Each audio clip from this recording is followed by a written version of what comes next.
Okay, so we're gonna knock this one out. So what happened? Moen, great brand, I freaking love it. But somehow or another, this piece that goes here, it's like one of those showers with the arm, has this piece, and then this here hangs on a little piece here on the side. So you got that rain thing, and then you got the handheld thing. Came out of the wall, piece cracked off. Let me show that to you.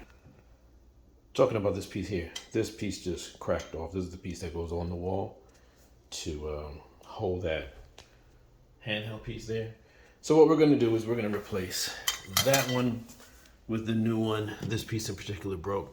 I'm going to take that, I'm going to put that over there and make this nice and pretty again, make it work for the owner, and do some basic plumbing. You know, this is something that could be a DIY, but you know, some people don't want to DIY. They can have somebody else do it who they trust, and they can do it a little faster. So I'm going to disconnect that, replace this whole shower head thing, because the owner doesn't like all these, you know, hard water spots that you can kind of see right there. And we're going to get it going with this. Shiny. Nice and shiny, the nice and shiny, the nice and shinies. And take all this stuff, and this is going to be our end product right there. First thing to do is make sure that we got these rubber inserts, these rubber washers here. We don't really need Teflon tape because these will actually stop the water from leaking. If it starts to have little tiny drips after we do this, then I'll add some Teflon, but Teflon is not completely necessary. Some people do it. These are supposed to take care of all that stuff.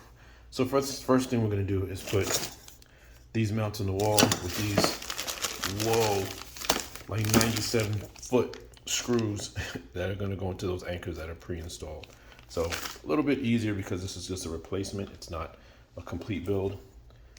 Put those caps back over into this. All right, let's get it going.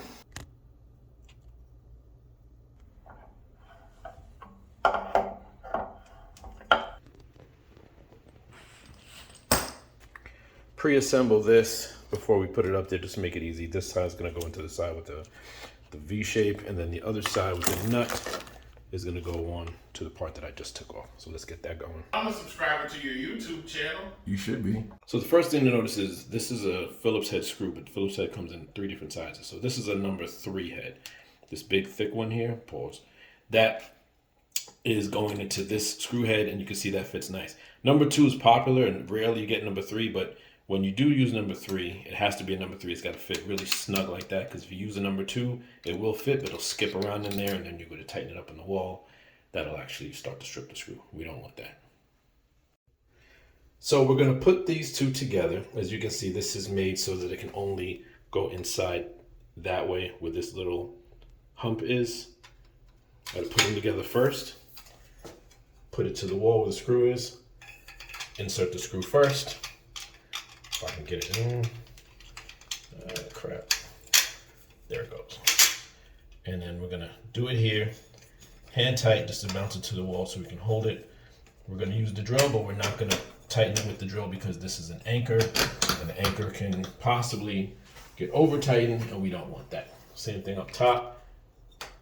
Put this in here, and then line it up so that the screw goes through both pieces and into that hole in the wall. So you line it up, screw with our hands, and then we'll follow up with the drill and then tighten with the screwdriver. So as you can see, we got this up, tightened it up with the screwdriver, so we didn't make sure we didn't strip those anchors. You see it's nice and stiff. Pause. And now we just take this press button here, adjust that, get our newly installed shower head, and that's done. Put the cap here, put the cap here. Finish work is always important. And there's a finished product, ready to go.